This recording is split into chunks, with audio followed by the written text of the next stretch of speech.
Hello everyone, welcome to episode 32 of Mind and Muse Crafts podcast. You will notice that my voice has changed a little today, or maybe I am just hearing it myself, but I have come down with a sort of allergy, chest cold combination type of thing. So I've been putting off actually recording this podcast because of the fact that I wanted to make sure that I wasn't going to go into a bout of coughing halfway through it. So we'll see how it goes. Thank you for joining me. I am recording on a Saturday. For me, today is Saturday, September the 14th. And yes, I record as always in my semi-craft room at my house on the island of Puerto Rico, which is in the Caribbean. And there I have a crafty life along with my husband and his dog, Snoopy. So, thanks again for stopping by. Thank you for pressing that watch button. If you are a new viewer, thank you for experimenting and adventuring into what is this podcast about with me. And I hope you enjoy the upcoming moments and that you can get something out of it. You can either get the motivation you've been lacking, or the motivation you've been seeking, or some ideas, or just some enthusiasm for living a crafty life. And that's what I think I bring to you every couple of weeks. So let's get on with it. The podcast is divided into segments, and usually the first thing I talk about is the section that I have named Walking the Talk, which is where I try to actually show you that the things that I make here go to some use, and they're not just being made to put on a show for you. Because I know that we're all looking for sincerity, and we're all looking for honesty in our lives, and so we really don't, sometimes it's okay. I'm the first one to go and look up some type of movie or series on Netflix or on Prime that I can watch that will take me out of the life I'm living.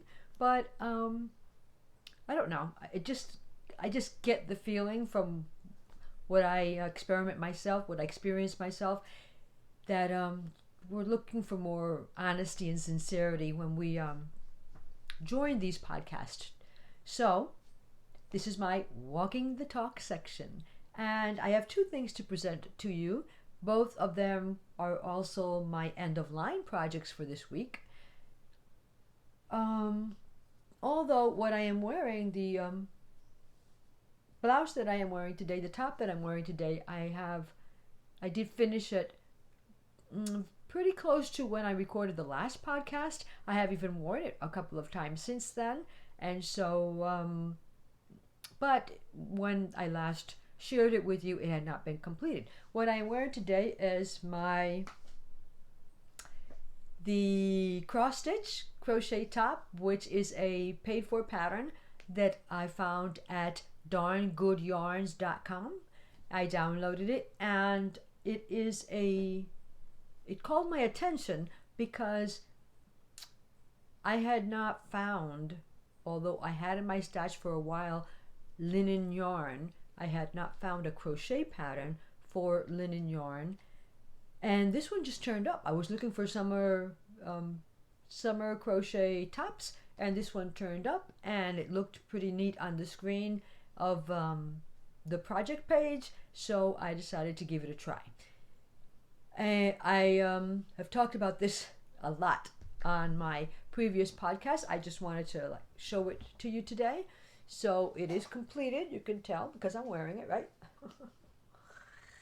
There we go. It is boxy, so it's not tight-fitting, although you could probably easily make it more tight-fitting if you wanted to by just decreasing the double crochets along the side. I didn't do that. It has a crossed stitch section up the top, and that cross stitch section up the top is supposed to separate into sort of like a V shape. And we talked about in my previous podcast how I wasn't getting that V shape because I had made a mistake, misinterpreted the instructions, And so my V ended up too low, and I just continued all the way up to the top without increasing the cross stitches. The original pattern was not sort of like color blocked like this one is. It's not striped. It was made in one solid color, but I didn't have enough of my organic linen. This is linen from Quince Co. So I used what I had. And since you know that I've been trying very hard this year to work through my stash, I've been very worried about what's going to happen to all of this if I am not around anymore, or if I get tired of crafting, or if I just can't because of some health or physical reason. And so I really don't want all of this around here when I'm not around. And so I've been trying to work through it, but it's really hard to work through your stash because a project will always come along that you want to make, and the yarn you need for it is not in your stash, and so you will have to purchase. Well, you don't have to. If you want to make that project, you would have to. So you could just change the project and make something else. But you know how we all are. We all want to do what we all want to do. So I'll show you. I will put up pictures, and if I don't put up pictures here, because sometimes even when I try to incorporate the picture, because of the program that I use, it doesn't really look very well. You can always check my Ravelry page. On my Ravelry page, I normally will put up my project either while I am doing it or once it's completed, and then I will update the photos with more recent ones and photos that we've taken on a day where we're looking nicer and the day is nicer and the lighting is nicer, all that type of thing. But anyway, remember that I use 3 colors for the front.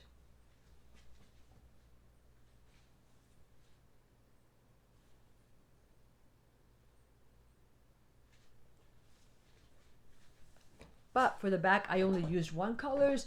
This is, the top is butternut. This is Quince Co. The top is butternut, the middle is citron, and the bottom is sans. The back is fern. So 4 colors. And I keep on looking to this side of the screen, forgive me, because normally I have my camera tilted that way, and for some reason today I've got it on the other side, so this will record upside down, but well, I can always turn it around hopefully. Anyway, this is my cross stitch, my completed cross stitch crochet top from Darn Good Yarns, and this one I did not add the sleeves. You all guys know that I am not a big fan of showing my arms. This is this is not attractive, number 1, and number 2, you can tell I'm normally in sleeves because I get a lot of sun here, and so I've got like 2 colored arms, which aren't attractive. But I'll tell you that I am working on this. I have been doing a bit of weightlifting, and I am trying to get my arms in a bit more of shape. I'm hoping that to look better, for this to look better in a month or so. We'll see how that goes. But anyway, I did not add the sleeves to it. Oh, I don't know. I guess maybe I just got tired, and I just added an edging that wasn't included. I think I did a double crochet edging and then 2 rows of single crochet because the original pattern didn't have it, and you guys know that I really don't feel that my work is finished if it doesn't have like that edging on it. It's just a me thing. So anyway, probably would look fine without that. But this is my finished top, and maybe if you have a keen eye, you've also been noticing my second finished object and what I am sharing with you today, which is a crochet ring.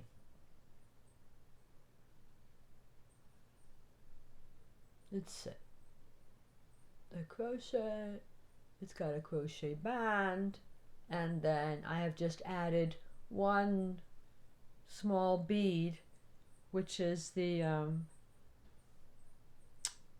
red tie-gray, a red tie-gray, because I thought it looked neat.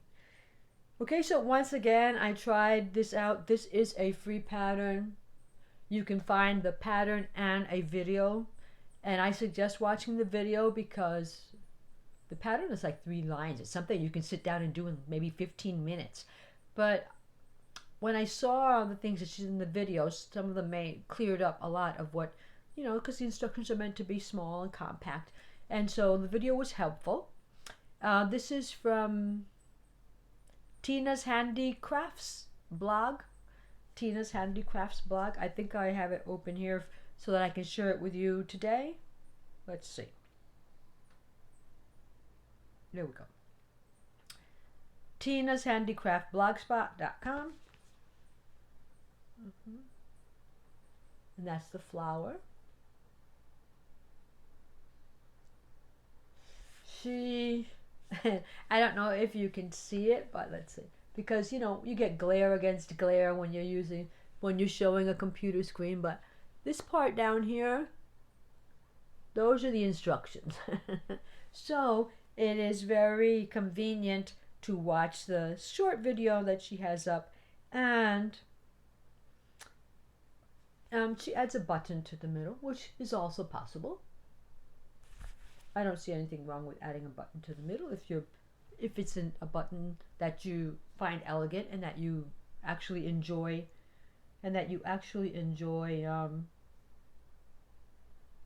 looking at. It's fine. So I started out wanting to make this into a ring when I saw it, and I wanted to, as you know, usually use something that I have on hand, and I didn't want it to be too big, and I wasn't sure how big it was going to come out. I'm pretty sure her demonstration is done with worsted, and I didn't want a big old ring. Well, I didn't want it that big. Me, somebody else might like it that way. So I thought about something that I also needed to be a little sturdy. Yes, a little sturdy so that the folds in the flower would actually stand up and they wouldn't lie flat. So I chose several things. The first thing I chose was the linen yarn that I had been using. So I crocheted it up with the linen yarn. But I thought, no, for me, that was too big. Although I did think that it would make a very nice, I'll just set it on my ring here because it fits. I did think that it would make a very nice, like, what do you call those? Like, maybe hand rings. Oh, instead of just being the ring for your finger, it goes all the way down your hand. It's like if you were to make a glove. An idea, right? An idea. If you were to make a very lacy glove, fingerless glove, and then just have that there as part of it, I thought, or if you were to, you could probably make them as little thongs for little decorations for your flip-flops, for your thong flip-flops, and add them maybe to the top of a flip-flop and just make what they call those invisible sandals, because you just have something around your toe and then you've got like chains that extend back. I thought it would look very nice there. And so those are thoughts. This is my sport weight that I used for this blouse and didn't work up well. I had a fingering weight. Actually had a light fingering weight linen also. And so you could check the size. But I still, let's see if I can get it on here. I still didn't think that it was small enough for what I wanted. Well, it is smaller because the hole is smaller and I can't get it on, but anyway, here. So I still thought it took up too much of my hand. But then I thought, well, maybe, the type of necklace, or maybe a blouse with all these flowers along the neckline would look kind of cute. And then I tried it out with that wool steel yarn that I showed you guys a while back. The wool steel yarn. I used a double, and basically this is what I got.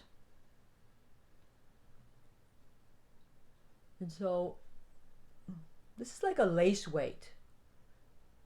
So it was very much smaller. Actually, probably was a size that I would have liked. What I didn't like about it was that it was too flimsy, and so I would have to add a stiffener to it, or I'd have to do something to it to make it stiff enough for a ring.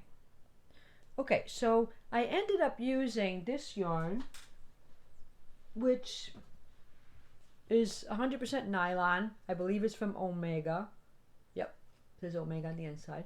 It's 100% nylon, and yeah, it's a thread, so you'd probably call it lace weight also, but it's a thread.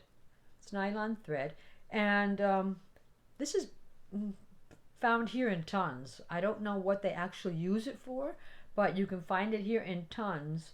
I have seen some magazines make crochet sandals, crochet footwear for outside use with this, and I have, because it does come in thicker sizes, but at the store I was at, they only had it in a very thick and a very thin like this. And so this is 100% nylon. This, I thought immediately, that's going to work up, that's going to be sturdy, because nylon is tough and it's going to stand up and hold its shape, which it did. The downfall, but that might happen with anything that you choose to make this with, is that it stretches. So you really need to make this band here, a lot, well, I don't know what I mean by a lot, but I would say smaller than the finger you want to use it on, because it stretches pretty quickly. So I am going to write up the pattern for this, the pattern that I used to put, this is a free pattern, remember, and so I'll just mention to make the flower using that pattern, and then how I added the band to it. And because actually what has happened here is to try and to give it sturdiness. I don't know if you'll be able to see that. See? I had a quartz washer, a donut gemstone, which is like a donut, like a washer, like a flat piece with a hole in the middle. And so I crocheted around that completely, and then I picked up 5 stitches here and made the band, and then reconnected on the other side in the, trying to get the 5 stitches to be exactly the opposite. And then I attached the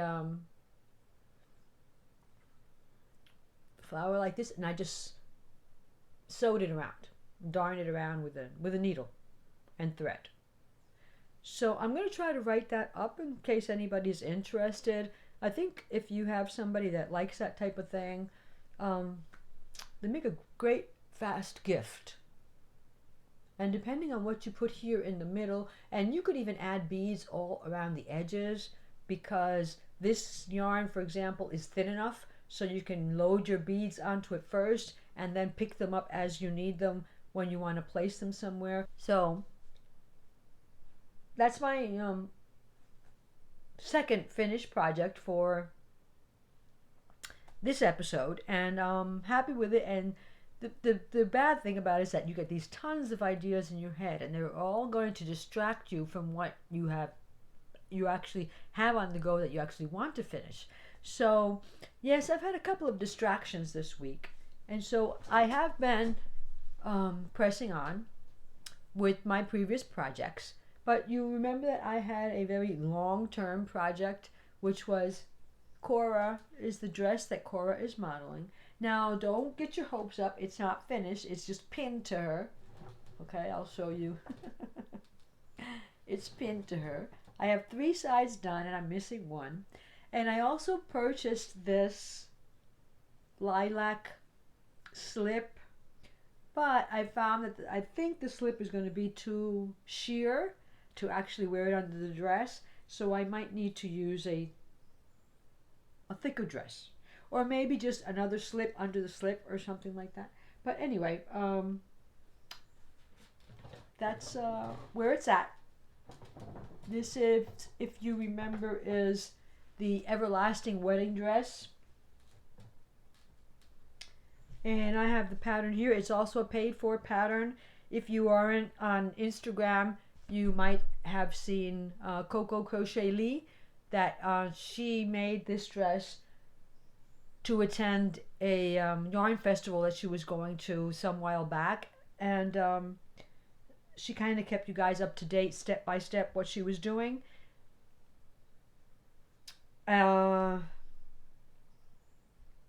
So you might have seen this done before. Actually, you might have seen it done recently, right?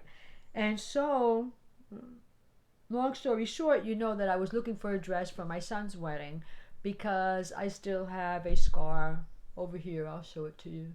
I still have this scar from when I had my running accident back for my birthday in July that I don't want to show. So I decided that instead of a sleeveless, I wanted something with sleeves. And if I wanted something with sleeves, I might as well make it myself. I don't know. It's just the way my mind works. I mean, I don't know. It just, I have never been able to connect. I mean, this goes to this and this goes to this. Therefore, though that has never worked. So, I don't know. Not in this type of thing anyway. Everlasting wedding dress. This is what it looks like in white. Obviously, I wasn't going to make it in white. Coco Crochet Lee. Coco Crochet Lee. Her name is Lee.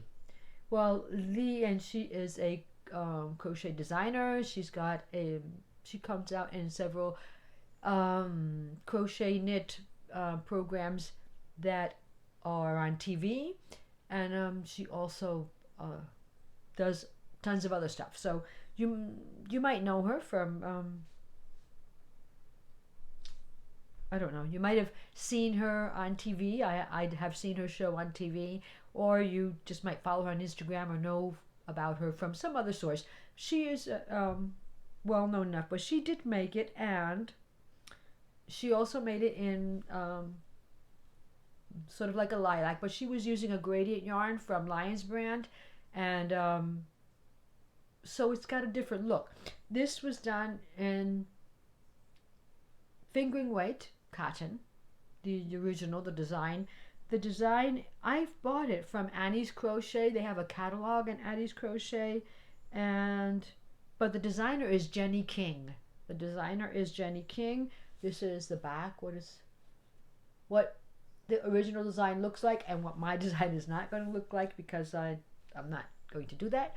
I just need to see how far up I can close it and still get it over my head, because this has no other, it doesn't have a zipper, it doesn't have any other way to get it on except by putting it over your head. So you'll notice here, if you notice, let's see if I can get a better picture of the original. I have shown this, but anyway, that her neckline drops a lot more. Obviously, mine's gonna drop. I have discussed that with you before. That it's not for me. It's not what I mean. I don't need to be the central figure of attraction, because it's my son's wedding, so his wife should be the center of attraction. So I'm going to pick it up a little bit on the neckline, and I'm going to pick it up a little bit at the back, just enough that I can still get it over my head. And what else? I am using a DK weight. This is a cotton silk, which I have mentioned before. So I have had to make adjustments to the length. Hers is 57 inches using a fingering weight. So I was going to achieve those same 57 inches a bit before, because I'm using DK. And so I had to do less repetitions of the this pineapple pattern you see here. So I cut back on the rows, and when I did that, the edge over here, the edge on this side, it was not a straight edge, and so I was worried about the fact that when I joined the two edges, my seam would look all ragged, would look all, I don't know if that was, you can't actually see that to know if that's, yeah, you can see it. That is not what was supposed to happen.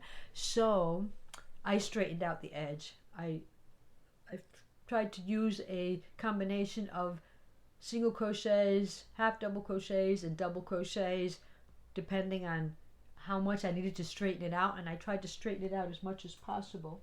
you can see it on this side how it works out. So I was able to straighten it out a bit. Now, this is not truly 100% what it's going to be like, because if you'll notice, when I was sewing them together, I did a boo-boo and I sewed it wrong side. I mean, my seam is on the outside instead of on the inside. I didn't care much for it. I just wanted to see if it was going to be straight or not. I didn't worry about it too much. See, these were the parts that were difficult because these were the widest parts, and these up here were the ones that created the curve. I think it worked out, because if I look at the other side, I think it worked out. It straightens out. It's not going to stay like this. I mean, I did the seams very lightly, very kind of like basted, so that I could take them out easily once it's all done, and I could, sew it together. Because it has to have, first it'll have the beads and then it'll be sewn together. So that's where I'm at with that one. I just started the 4th panel recently because it's a long-term project, and it's like, even though I was going at a great pace, I was doing 1 panel per week, but this week I didn't get a panel done because I was blocking and sewing together and figuring out how to straighten out that edge, and you just get overwhelmed and you get maybe tired of working on the same project, even though the panels do work up pretty quick, I will say that. But anyway, so my attraction was misdirected or redirected, and I began working on my entry for the Mischief Managed Mal Mischief Managed Mal that Clarissa of the Crochet Cakes podcast is hosting. And I mentioned in the previous podcast that I was planning on one of my projects was going to be a sock. And so, because I had been treasuring this yarn that I had purchased, it is Bellatrix. It is a Bellatrix colorway by Little Bean Loves Yarn. Used to be on Etsy, but now she has her own website. She continues to sell yarn. Though this was, I think it was a one-of-a-kind test. I don't know if she has remade it. I have seen Narcissa, but I don't know about this one. I understood that it was a self-striping yarn, and I probably understood incorrectly.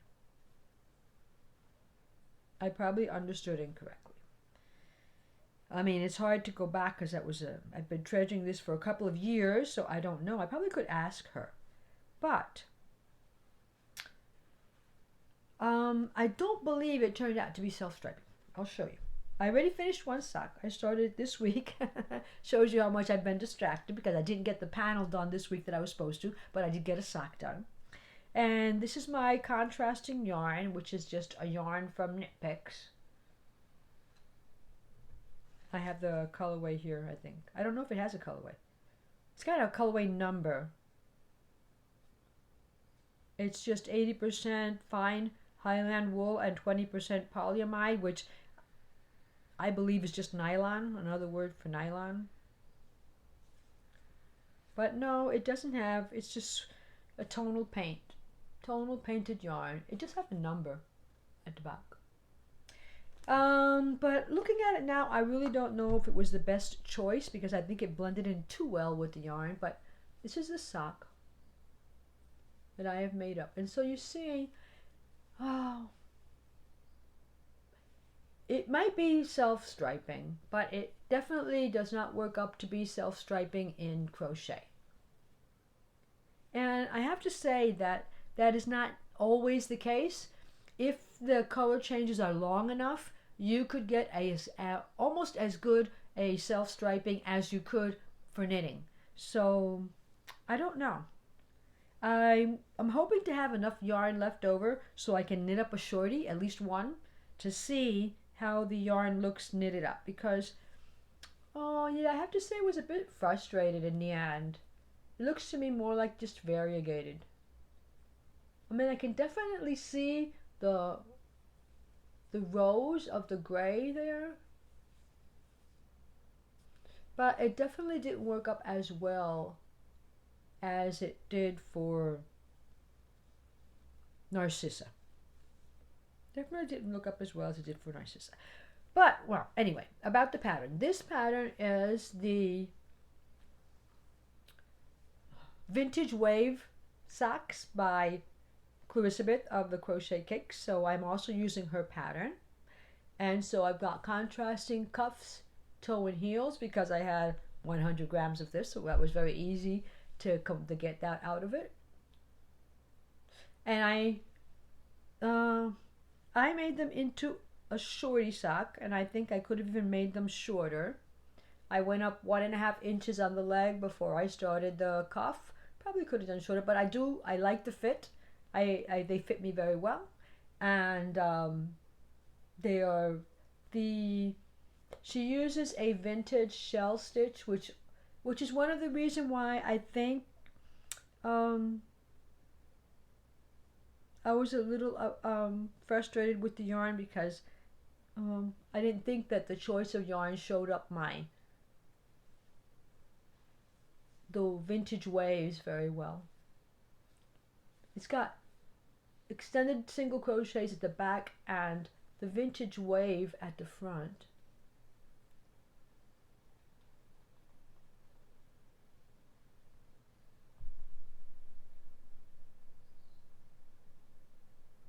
So it's sort of like a shell pattern, but I can see it close up here, but on the screen it's kind of like getting lost.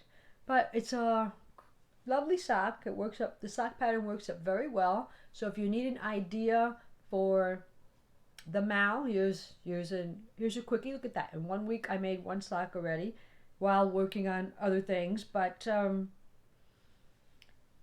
yes, I am very happy with the fit. So this, hopefully, I'll be able to finish the other sock, because I've already started the toe. There it is. I've already started the toe.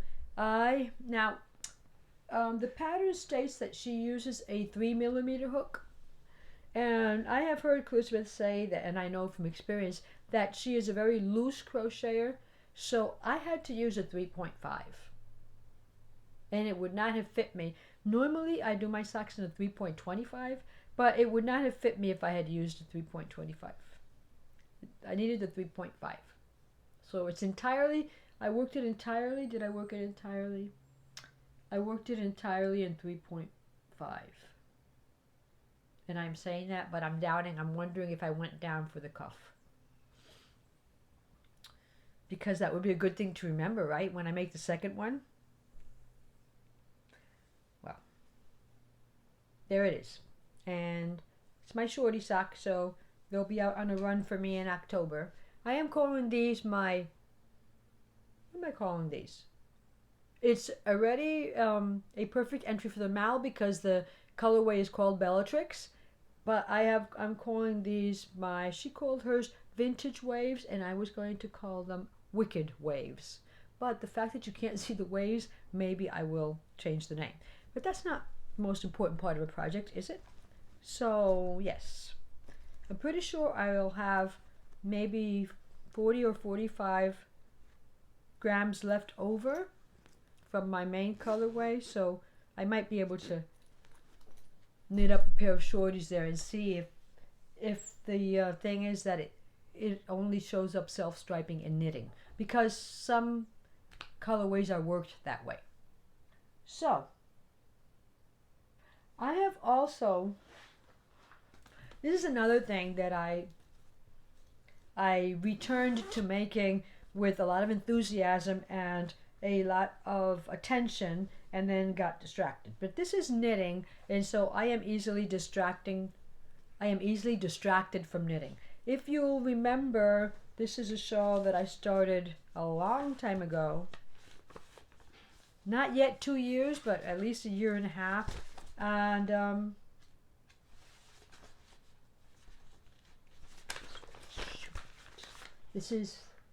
it was for the Impressionist Mal by Curious Handmade, which obviously no longer exists, because that mal it's by Helen Stewart. That mal is long and over with ages ago, but she still sells the pattern, so you can still purchase the pattern if it interests you. It's called the Impressionist Shawl, and it works with 3 different colorways. It had 4 clues when it was a mal, and I am on clue number 3. So this is what my painting is looking like. So it's got sections of lacy sections, and then my lacy sections are in the variegated yarn, so they're not too clear. But once it's, it's all squished up on this needle and all. So I think that since we last met,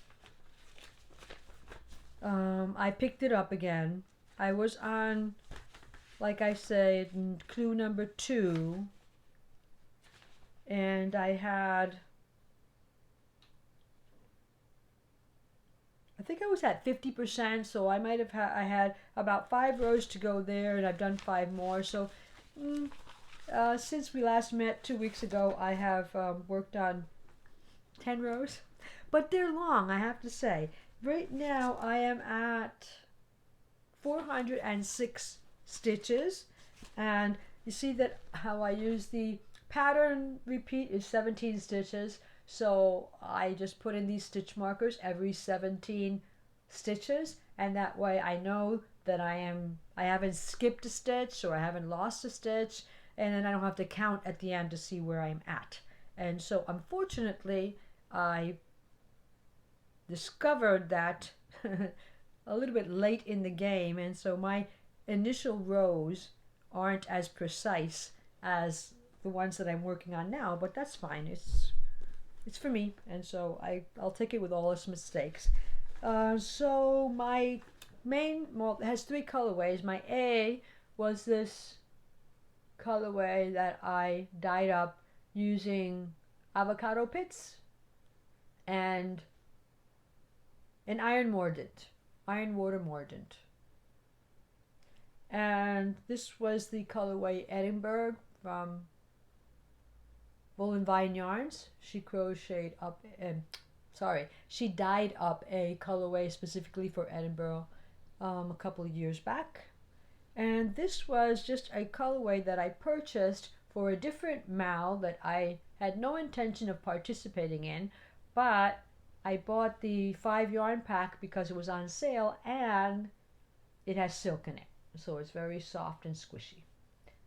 This was from, I believe Little Bean Loves Yarns was participating in or cooperating for a mystery knit along with, I don't know who, because I didn't buy it to participate, as I said. So those are the 3 colorways that I am using, and you can see little of this last one right now because the final, it's going to be used more towards the end.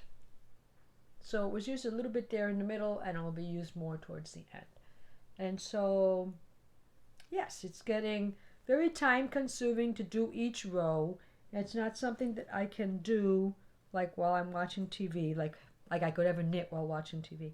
But so it's time consuming, but I have faith that little by little I'm going to get this done before Christmas,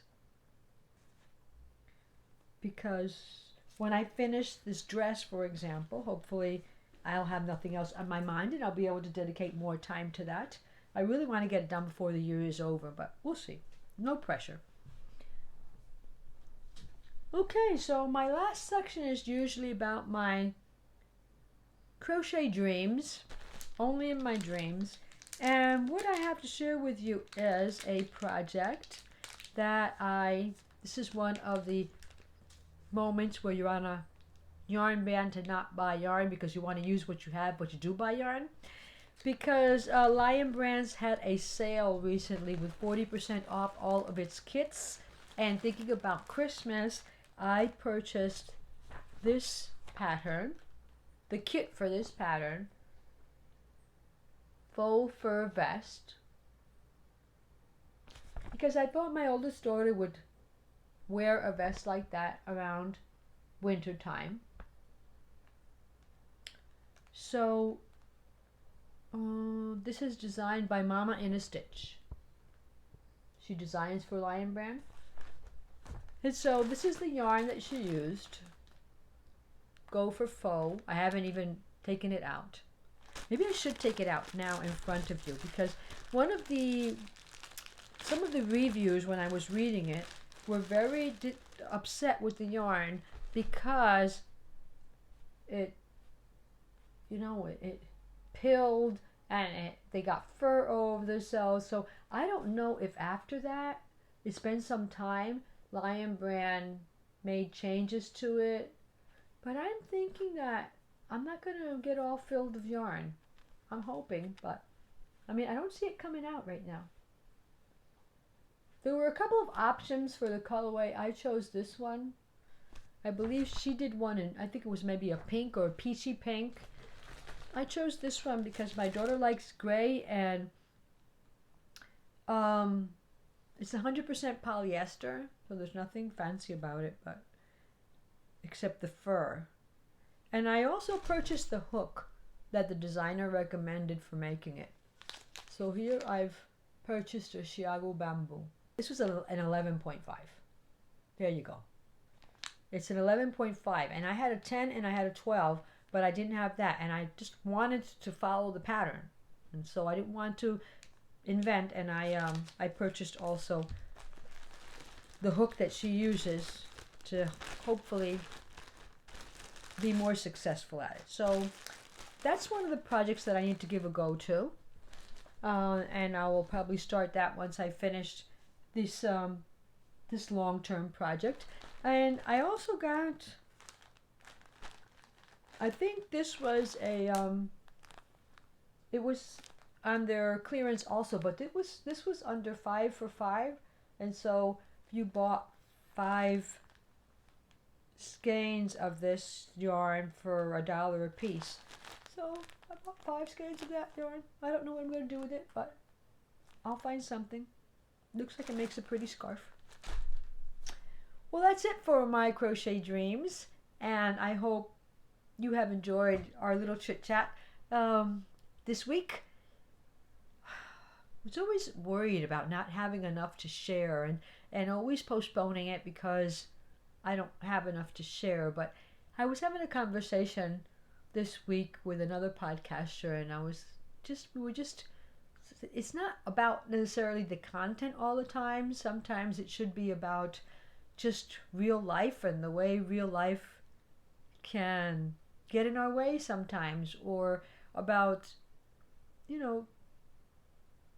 the learning process, like what I learned out of making this, so that I can share that with you, so that you don't make the same mistake I made and you can be more successful. Maybe I think that's more important also, that just sharing what we do and sharing our experiences. So reviewing these projects so you get our idea of whether they are meant for easy, maybe they're intermediate projects, or whether they are at a more difficult level. And if you're at the same level I am, well, then that will give you an idea of how to work on the project in a more successful manner. So anyway, I'm trying not to focus on the amount of stuff. I don't want this to be turned into a show and tell. I like to be able to share my experience, not just the project. And so, which is probably why most of the time I choose a lot of free patterns, because I want to be able to talk openly about what changes I have made and whether I succeeded at them or not. So, so sometimes when you choose purchased patterns, well, you have to hold back because you don't want to give it all away. People are supposed to buy them, I guess. I don't know. Well, anyway, thank you for joining me this week. Thank you for taking the time to press the watch button. If you are not a subscriber yet, feel free to press the subscribe button and also the bell so that you can be notified whenever I upload a new video. if you feel the desire to hit that like button so that I guess you accumulate likes so that more people can be exposed to the videos. You can also share this through the share button of your YouTube with somebody who you know isn't watching, but you think they might be interested in what I'm saying this week, and that will also help me get a higher ranking so that more people can have the opportunity to share with us. So there it is. My voice lasted until now.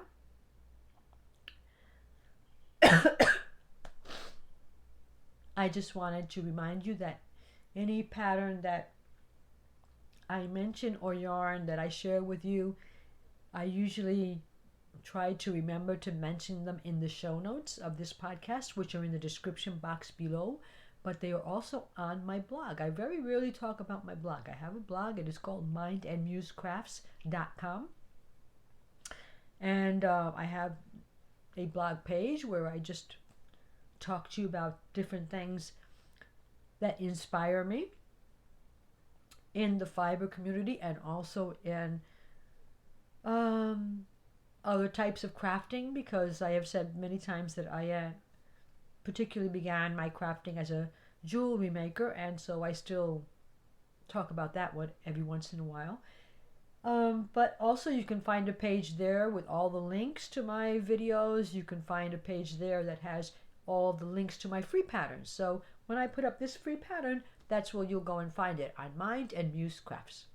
I am also on Ravelry as Mind and Muse Crafts if you want to stop by and leave me a message. You can also follow me on Instagram. On Instagram, I am also Mind and Muse Crafts. And you can message me there and I will read the message and get back to you. Any other thing that you would like to talk to me about for this podcast, and you can contact me at mindandmuse@gmail.com. There's no crafts on that one, mindandmuse@gmail.com. And we can try and keep in touch over the next couple of weeks. Thank you for joining me, and I hope to see you in 2 weeks. Until then, keep yourself safe, keep yourself healthy, and keep crafting. Bye for now.